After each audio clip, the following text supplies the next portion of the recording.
C'est plus facile d'aller au paradis que d'aller en enfer. Aujourd'hui, c'est 2 fois plus facile d'aller au paradis, ça a toujours été d'ailleurs le cas, que d'aller en enfer. Si le fait d'aller en boîte de nuit, de faire la queue devant les bars, ou le fait de s'habiller cher, tout ça c'est shaitan, là je te parle vraiment des mots qu'il faut, et bah imagine, tu as envie d'aller en boîte de nuit. Il faut faire la queue. Moi j'ai essayé récemment avec des amis, ils ont dit, allez, faut aller là. Mais imagine, t'es pas connu. Tu vas faire la queue pendant parfois 1 heure pour rentrer. Tu rentres, tu transpires, ton vêtement, machin, tout ça c'est limite mouillé. On te marche dessus et tu dois dépenser de l'argent pour acheter à boire, des trucs comme ça, ainsi de suite. Tout ça c'est beaucoup d'efforts, beaucoup d'argent, beaucoup d'investissement. Que pour aller au paradis, normalement, c'est très simple.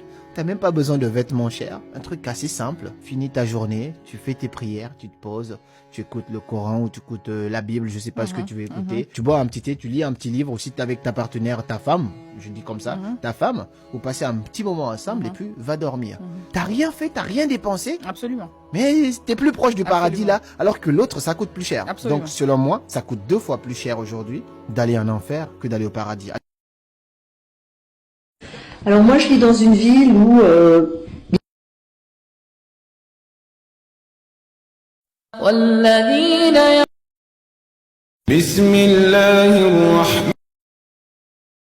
Qu'est-ce que c'est qu'un Algérien?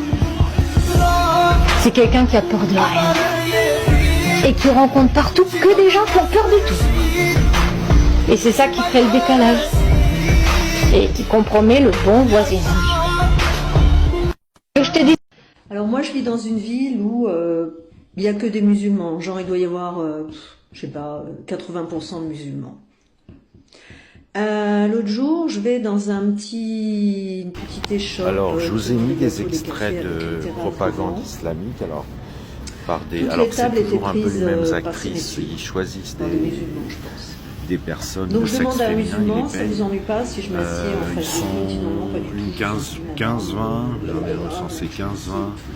En général, c'est des personnes il y qui ont avait un gars à de très côté gros qui problèmes fumait. financiers et puis qui sont...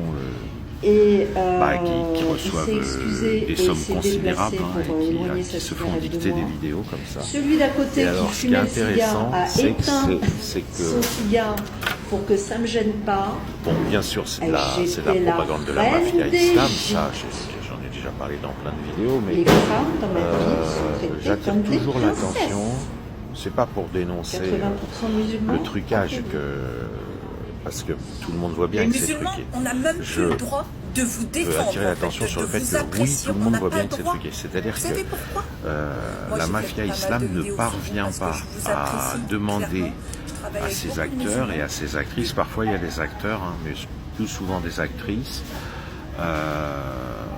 ils leur écrivent à peu près les textes ou la trame.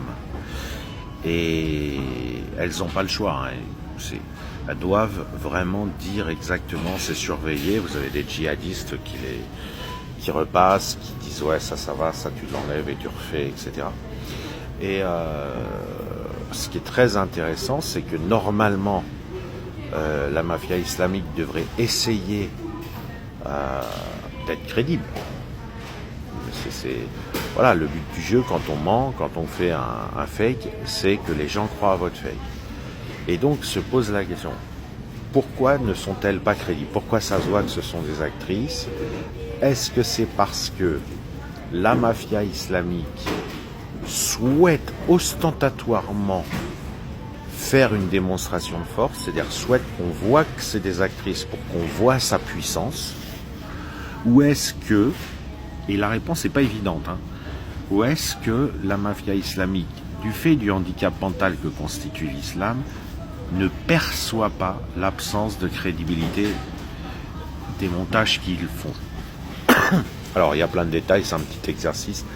Je ferai une autre vidéo pour vous mettre les secondes exactes et les lapsus exacts qui montrent que mais le cerveau le perçoit, même si vous ne repérez pas à la minute près ou à la seconde près. Vous sentez une fois que vous avez écouté la vidéo que c'est du fake. Mais là, je n'ai pas la réponse exacte. Enfin, en tout cas, je l'ai globalement.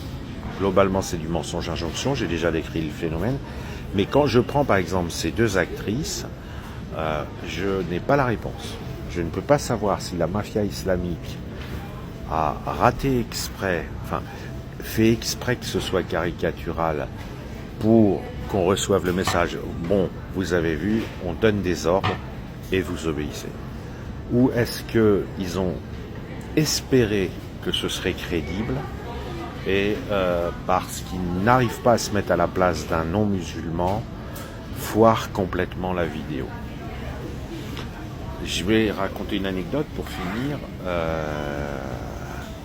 L'autre jour, je crois ce qui est le cas, bon, je fais semblant je fais le candide, hein, je fais comme si j'avais pas étudié l'islam à plein temps, comme si j'étais pas spécialiste, et puis je croise quelqu'un qui dit je détiens la vérité absolue. Donc j'explique que en général c'est une blague, c'est de l'humour quand quelqu'un dit ça. Ou alors, enfin, on se moque. Vous voyez quelqu'un qui rentre dans un bar et qui arrive dans une conversation en disant j'ai la science infuse, je détiens la vérité absolue. Ça fait éclater de rire tout le monde et c'est marrant. C'est pas, on se dit pas le mec se vante. Parce qu'un mec qui se vante, il y va mollo quand même. Il dit pas je détiens la vérité absolue. Donc ça ressemble à du troll, à une plaisanterie, à de l'humour. Et donc, même si je sentais bien que c'était pas forcément du troll. Et du coup, le gars, vexé, il répond, parce qu'en fait, il trollait pas, il répond, sur le mode humoristique, il me répond, à deux doigts de découvrir ce que c'est que la religion. Qu'est-ce que c'est? Et c'était pas sympathique, ni c'est un mode humour, le à deux doigts, mais c'était pas une remarque sympathique. Ce qu'il voulait dire, c'est que, attention, ne vous étonnez pas, c'est normal, en religion, on considère qu'on a reçu la vérité absolue de Dieu. Ce qu'il voulait dire, c'est ça. C'est-à-dire que ce qu'il voulait, c'était atténuer le ridicule et le grotesque de sa déclaration en disant que moi, par manque de culture, j'ignorais la légitimité de la prétention d'une personne à dire qu'elle avait reçu la vérité absolue par sa religion. Il essayait en gros de noyer le poisson. Il ne voulait pas assumer la phrase « je détiens la vérité absolue » ou « nous musulmans, on détient la vérité absolue ». Et donc, il essayait de la cornériser dans un domaine qui est « le religieux permet ça, ça n'a rien d'étonnant, on n'est pas... » Le religieux permet ça, on n'est pas des vantards. Maintenant, qu'est-ce qui m'a semblé, sans que j'en sois sûr, parce que c'est un exemple, c'est que quand il a dit « je détiens la vérité absolue », il ne faisait pas du tout d'humour. Il était dans une déclaration sérieuse, et c'est pour ça que c'est quelque chose qu'on ne voit pas en dehors de l'islam. Ce sont des êtres supérieurs qui sont appelés à gérer le monde, à soumettre les gens à la charia, etc. Ça, c'est la doctrine islamique. Ce qui est intéressant, c'est que ces actrices, elles commettent la même erreur. C'est-à-dire que le discours tenu, il est totalement absolu. Voilà, c'est absolu et ça trahit la signature fake. C'est-à-dire ça trahit le paradigme, la manière de s'exprimer islamique. Et c'est pour ça que je dis, il n'est pas garanti que les djihadistes, les daéchiens qui les ont payés et qui les ont forcés à faire ces discours, il n'est pas garanti que leur objectif soit une démonstration de force, c'est-à-dire qu'ils voulaient exhiber qu'ils les menacent et qui sont dangereux, mais plutôt ils pensent que c'est peut-être un peu crédible. Et c'est peut-être un peu crédible quand vous dites « ouais, l'islam c'est l'idéal, c'est parfait ». On entend parfois d'ailleurs dire « oui, l'islam est parfait ». On l'entend. Je veux dire, carrément. Ils disent pas « c'est bien, c'est ceci, c'est cela, ça vient de Dieu ». Non, ils disent « l'islam est parfait ». Eh bien, ça participe de la même... du même trouble obsessionnel compulsif qui trahit, quand ils montent des fakes, ça les trahit. Ça permet de les dénoncer.